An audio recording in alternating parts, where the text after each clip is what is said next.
before we had traction splints, we had to glue a bunch of tongue depressors together. Really? I'm not pulling your leg, Jenny. Do I ever pull your leg? A lot worse than traction splint. We've got another 20 minutes. I'm going to the teaching wing for a second. Don't I teach you enough?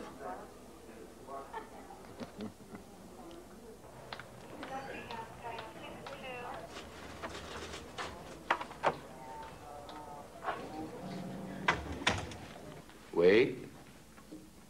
Jenny Hamilton, top of her class, one of my best students. Hi, Dr. Gobart. How's life on the streets? About as bad as you said it might be. I'm glad you didn't pull any punches. Life doesn't. Why should I? What brings you here? Got a question. A question your partner can't answer? I thought they assigned you in teams with the senior paramedic. Oh, I'm sure he could answer. He's got an answer for everything. Oh, you've got the Ossipus Jones. Right, so I thought I'd find out on my own and surprise him. And the question is? About marijuana. We've had a number of calls lately.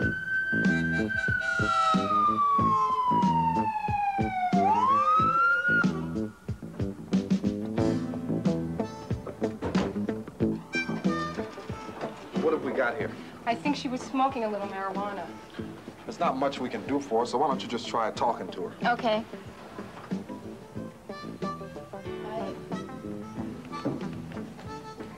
What'd you take?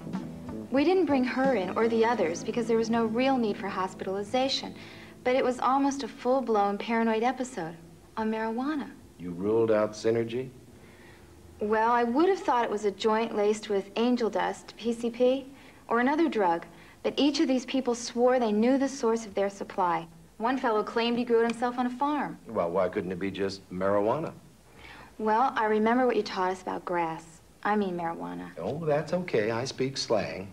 Reefer, Mary Jane, boo, loco weed, hemp. I tell you what, why don't you tell me what you remember from my marijuana lectures? You be me.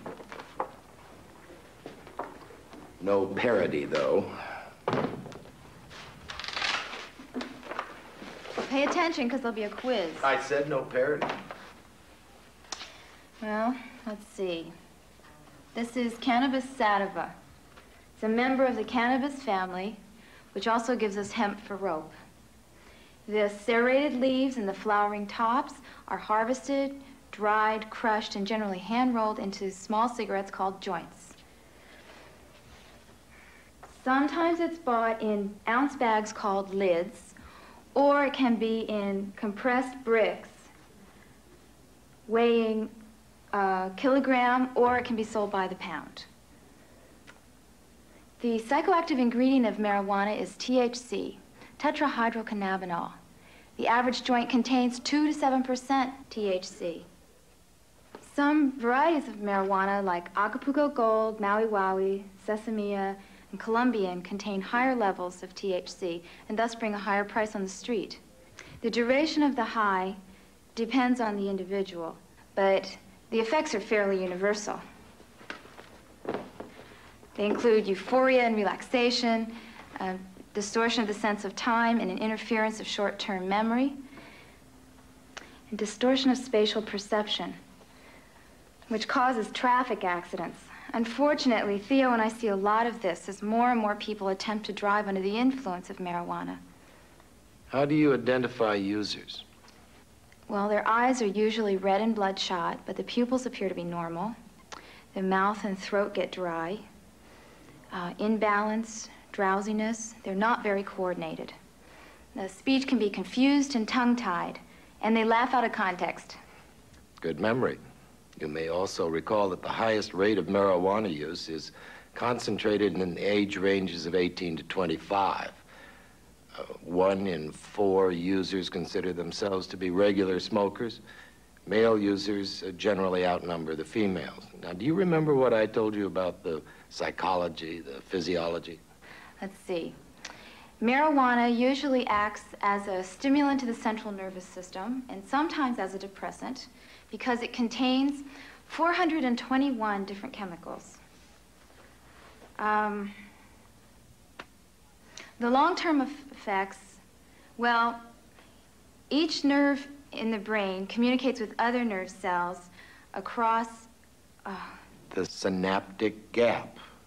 Now, any interference with this transmission interferes with processes of reason, thought, or feelings.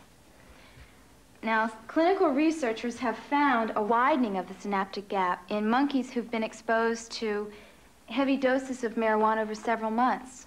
They've also found marijuana residue in the monkey's brain cells, which may explain the short-term memory loss that marijuana users complain of. The information simply isn't being transmitted or stored. Recent studies of longer-term human users are turning up symptoms resembling senility in 30-year-olds who are regular users of marijuana for over 7 years. Why is that? Well, because THC accumulates in the body tissues for a week or longer. The accumulation of THC in the limbic system, where the pleasure centers are located, can result in lack of motivation. And that's probably why we find the space cadets, what do the kids call them? Burned out. Who's burned out? Kids. We're talking about long-term marijuana users. Well, just look at the kids that use this stuff. It hits them right in the hormones. Right, Doc? Yes. Levels of testosterone, the primary male sex hormone, are depressed in users, which means that young male users may be interfering with their own growth process. But if they only knew what it does to their lungs. Hey, it's just like cigarettes. The average joint contains 50% more tar than the same size cigarette.